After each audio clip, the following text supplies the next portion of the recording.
Habari yako mwana SNS, bila shaka umzima wa afya. Karibu tena Simulizi na Sauti. Leo tunaenda huko nchini Marekani. Na nchini Marekani mtifuano umekuwa mkali kweli kweli baina ya mfanyabiashara na tajiri mkuu, yani tunasema ndo tajiri kiongozi duniani bwana Elon Musk, pamoja na aliyekuwa swahiba wake mkubwa kabisa, rais wa Marekani wa sasa hivi Donald Trump. Mtifuano kusema ukweli umekuwa ni mkubwa kweli kweli.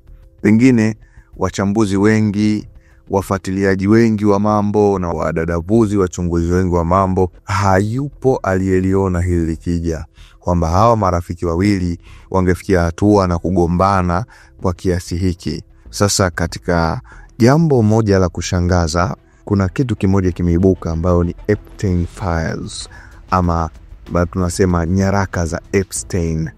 Hili limeibuliwa na Elon Musk, ambapo Elon Musk ndo akawa ameongelea tu na kusema kwamba nyaraka hizi zimefichwa kwa makusudi kwa sababu Donald Trump na yeye anahusika, yani yupo ndani ya hizo nyaraka. Sasa bwana Epstein ni nani? Kwa nini swala hili limeibuka na linasema kwamba ni doa kubwa sana kwa rais wa Marekani kuhusika nalo? Makala hii sasa ndio nimekuandalia, ambayo utaweza kumfahamu bwana Epstein ni nani na siri hizo ambazo ziko ndani ya hizo nyaraka ambazo ni siri gani. Huyu mwamba Jeffrey Epstein ni mfanyabiashara wa Marekani ambaye anasemwa kwamba alitajirika kwa njia ambazo hazijawahi kueleweka wazi. Na Jeffrey Epstein alikuwa anahusishwa na mtandao mkubwa wa usafirishaji wa wasichana wadogo kwa ajili ya ngono. Yani walikuwa wanatumikishwa kingono kwa ajili ya mabosi, kwa ajili ya matajiri wakubwa kwenye makasino na sehemu nyingine. Wengine wasema wanafanya kazi hao, wanasema wasichana hawa walikuwa wanatolewa, wengine umri wao ulikuwa bado, wengine walikuwa wanachukuliwa Mexico na sehemu nyingine hivyo. Wanafahamu wenyewe hawa walikuwa wanafanya hii human trafficking. Na fahamu kwamba moja kesi kubwa duniani ni human trafficking, yani huwa haitofautiani sana na kesi ya madawa. Sasa kesi yake huyu Epstein inasemwa ilihusishwa si tu na uhalifu wa kingono, bali pia alikuwa anahusishwa na mahusiano ya karibu na watu mashuhuri duniani, wakiwemo maraisi wa zamani, familia za kifalme, wafanyabiashara wakubwa, pamoja na mastaa wa burudani. Sasa katika kipindi cha hii miaka michache ambayo imepita, kuna hizi sasa ndo zimeibuka ambazo zinajulikana kama Epstein Files, yani nyaraka za siri ambazo zimefunguliwa kwa umma, kimahakama pamoja na kisiasa. Sasa nyaraka hizi zinasemwa zimeibua maelezo mapya kuhusu sakata hili kubwa. Tuanze sasa kwa kumwangalia Jeffrey Epstein ni nani. Jeffrey Epstein alizaliwa mwaka 1953 huko Brooklyn, New York, Marekani. Alianza kazi kama mwalimu wa hisabati, lakini baadaye akawa amejipenyeza kwenye ulimwengu wa fedha na kuwa mfanyabiashara tajiri sana. Ingawa asili ya utajiri wake haijawekwa wazi, yani haiko wazi tu, yani haieleweki. Na mnamo mwaka 2008 Epstein alihukumiwa kwa kosa kubwa la kuwa na uhusiano wa kingono na msichana mdogo. Na mnamo mwaka 2008 Jeffrey Epstein alihukumiwa kwa kosa la kuwa na uhusiano wa kingono na msichana mdogo, lakini alihukumiwa kwa kifungo cha mkataba maalum ambapo alikaa gerezani kwa saa chache tu kila siku. Hukumu hiyo ilizua malalamiko kuwa alipewa upendeleo mkubwa kutokana na ushawishi wake. Baada ya hiyo sasa Epstein akawa na kesi mpya pamoja na kifo cha kutatanisha, ambapo Epstein alikamatwa tena mwaka 2019 kwa mashitaka ya usafirishaji wa watu kwa ajili ya ngono, yani human trafficking. Hata hivyo, kabla ya kesi haijaanza, alikutwa amefariki gerezani kwa kile ambacho kilikuwa kinaelezwa kama kujinyonga. Lakini mazingira ya kifo chake yaliibua tena maswali mengi, kwamba kwa nini kamera hazikufanya kazi? Na kwa nini askari hawakumwangalia kwa muda mrefu?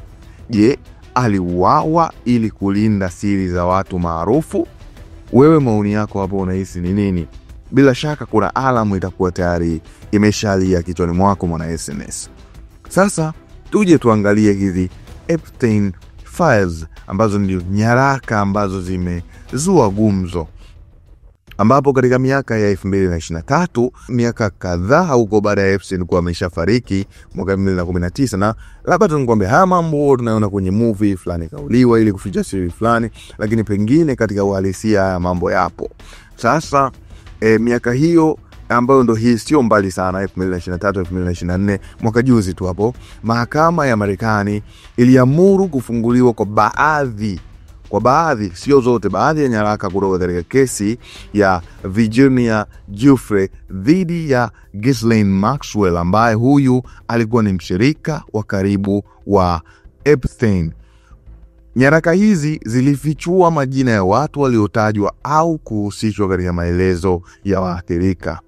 Watu mashuhuri ambao walitajwa ni pamoja na Prince Andrew wa Uingereza, ambaye anadaiwa kuwa na uhusiano wa kingono na msichana mdogo. Bill Clinton, rais wa Marekani, huyu anasema alisafiri mara kadhaa na Epstein ingawa hakuhusishwa moja kwa moja na uhalifu. Anakuja sasa ndugu yetu Donald Trump, ambaye ndio rais wa sasa hivi. Huyu anasema alikuwa swahiba wa zamani wa Epstein, lakini pia alisafiri naye mara kadhaa, lakini Donald Trump amekana kabisa ushirikiano wa aina yoyote na Epstein. Kuna video moja ambayo imewekwa wazi ikionyesha kwamba Donald Trump akiwa amezungurukwa na binti vidogo vingi sana na bwana Epstein akiwa yuko hapo, huku Donald Trump akiwa anafurahia moja hizo video. Kwa hiyo hao bwana walikuwa ni maswaiba. Pengine ndo bana Elon Musk akasema kwamba amekataa hizi nyaraka za Epstein zisiweze kutolewa kwa sababu na yeye yumo anahusika na hizo kashfa, kwamba alikuwa anafanya Epstein huo usafirishaji na nini, wale ambao walikuwa wanahusika nao, kwamba kuna uwezekano mkubwa na bwana Donald Trump na yeye alihusika. Lakini pia mbali na Donald Trump, wanasiasa, mabilionea na wasanii wengine, hawa wanasema tu kwamba baadhi yao walitajwa tu kuwa na mawasiliano, huku wengine waliandikwa katika kumbukumbu za safari au vitabu vya mawasiliano vya Epstein. Kwa hiyo inaonesha hii biashara ambayo alikuwa anaifanya huyu bwana Epstein, kwa namna moja ama nyingine, wateja wake wakubwa walikuwa ni watu maarufu. Hao ndio walikuwa wateja wakubwa ambao walikuwa wakihusika na hii biashara kubwa ya human trafficking, ama usafirishaji haramu wa binadamu. Na hawa zaidi ni wale mabinti wadogo ambao walikuwa wanakuwa watumwa kingono. Sasa waliokuwa wateja wakubwa bwana Epstein ni hawa watu maarufu, wanamuziki, wafanyabiashara kubwa, matajiri wakubwa, pamoja na wanasiasa wakubwa. Sasa hizi nyaraka ambazo zimefunguliwa, kulikuwa kuna orodha za abiria kwenye ndege binafsi ya Epstein, ambapo kuna watu maarufu wengi sana ambao walikuwa wamepanda. Mambo gani yaliyofanyika kwenye hiyo ndege binafsi ya bingwa wa usafiri wa ulanguzi wa wanawake, yani wa mabinti. Unahisi kuna usalama kweli kwa watu ambao walipanda humo, na ndege hilo lilikuwa linaitwa Lolita Express. Pia kulikuwa kuna vitabu vya kumbukumbu vya simu, ambapo hivi vilikuwa vinaonesha mawasiliano ya Epstein pamoja na watu mashuhuri. Hawa watu mashuhuri walikuwa wanawasiliana nini na gwiji ama mfanyabiashara mkubwa huyu wa ulanguaji haramu wa binadamu, anamaanisha akiwa anawatumikisha hao mabinti kingono. Lakini pia mbali na hivyo, kulikuwa kuna ushahidi wa waathirika, ambapo ushuhuda wa moja kwa moja wa wasichana ambao walidai kudhalilishwa kingono, yani katika hizo files ambazo zimefunguliwa ama zimefichuliwa. Kulikuwa pia kuna washahidi ambao wenyewe walikuwa wanasema kabisa walidhalilishwa kingono. Lakini pia barua pepe pamoja na picha, baadhi zikionyesha uhusiano wa karibu kati ya Epstein na baadhi ya watu mashuhuri. Lakini pamoja na yote, wengine wanasema kwamba kutajwa katika nyaraka hizi hakumaanishi kuwa mtu amefanya kosa, bali kunaweza kumaanisha tu kuwa aliwahi kuwa na mawasiliano au ushirikiano na Epstein, labda kibiashara, labda nyingine alizofanya za halali. Sasa kama nilivyosema, Juni 25, bilionea Elon Musk amedai hadharani kwamba baadhi ya nyaraka hazijawekwa wazi kwa sababu zina jina la Donald Trump ndani yake. Kauli hiyo ndiyo ambayo imezua mvutano mkubwa wa kisiasa na kiuchumi, ambapo White House ilijibu kwa kusema kuwa madai hayo ni ya kisiasa na hayana msingi wa ukweli. Lakini yote kwa yote, kauli hiyo sasa ndio ambayo imezidisha shinikizo kwa serikali, ambako watu wanataka nyaraka zote ziweze kufunguliwa. Kwa nini baadhi ya nyaraka hizo zifichwe? Hayo yameanza kuendelea huko kutokana na mvutano ambao unaendelea sasa hivi na mnyukano baina ya Donald Trump na bwana Elon Musk. Sasa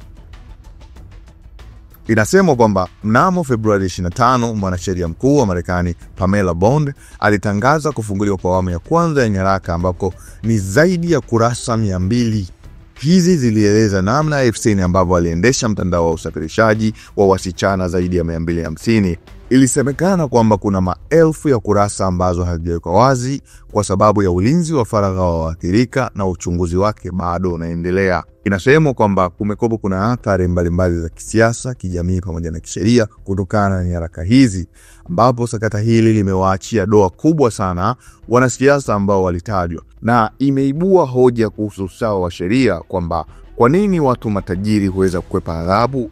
Je, mfumo wa haki unalinda raia wote kwa usawa? Lakini pia jamii imeanza kuuliza maswali kuhusu usalama wa watoto, biashara haramu ya binadamu pamoja na matumizi mabaya ya madaraka. Wanaharakati wamesisitiza haja ya sheria kali dhidi ya usafirishaji wa watu pamoja na uonevu wa kingono. Lakini pia watu kadhaa wamefunguliwa mashtaka upya na wanakabiliwa na uchunguzi. Wengine wameanza kushirikiana na vyombo vya sheria ili kuokoa sura zao. Sasa nani analindwa, nani anafichwa? Pamoja na nyaraka nyingi kufunguliwa, bado kuna maswali makubwa. Kwa nini baadhi ya majina yamefichwa? Kwa nini baadhi ya nyaraka zimecheleweshwa kutolewa? Kwa nini baadhi ya nyaraka zimecheleweshwa kutolewa? Je, kuna mfumo mkubwa wa kifisadi unaozuia ukweli? Wanaharakati na waandishi wa habari wamekuwa wakishinikiza uwazi kamili. Wanasema kuwa hakuna mtu aliye juu ya sheria, hata kama ni mfalme au rais wa zamani. Wakati majina ya watu mashuhuri yakiendelea kutajwa, ni muhimu kukumbuka kuwa msingi wa kesi hii ni mateso ya watoto pamoja na wasichana waliodhalilishwa. Wengi wao walikuwa waathirika wa hali ya maisha, waliovutwa kwa ahadi ya kazi au elimu kisha wakaishia kwenye maisha ya mateso. Hadithi zao ni za kusikitisha, lakini pia za ujasiri. Wamejitokeza mbele ya dunia na kusema ukweli licha ya vitisho na shinikizo. Epstein amekufa, lakini ukweli bado uko hai. Epstein Files ni ishara jinsi ambavyo dunia inaweza kuficha uovu nyuma ya utajiri, ushawishi na hadhi ya kijamii. Hii siyo tu hadithi ya mtu mmoja, bali ni kioo cha mfumo wa dunia, jinsi ambavyo mfumo wetu unafanya kazi, nani analindwa, nani anadhulumiwa. Kwa hiyo ndugu yangu mwana SNS, nikukumbushe tu, unaweza ukanifollow Instagram katika Instagram account yangu inayojulikana kwa jina la Chimasubi, CHIMASUBI. Muda sio mrefu, mambo mengi sana mazuri yanakuja kupitia account yangu.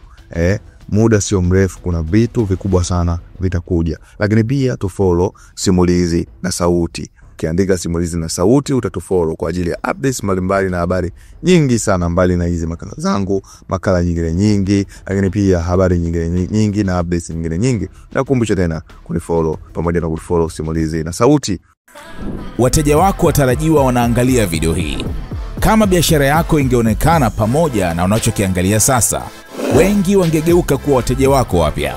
Tuandikie sasa info@snstz.com au WhatsApp pekee 0659 250 389. Tuifikishe biashara yako kwa wana SNS.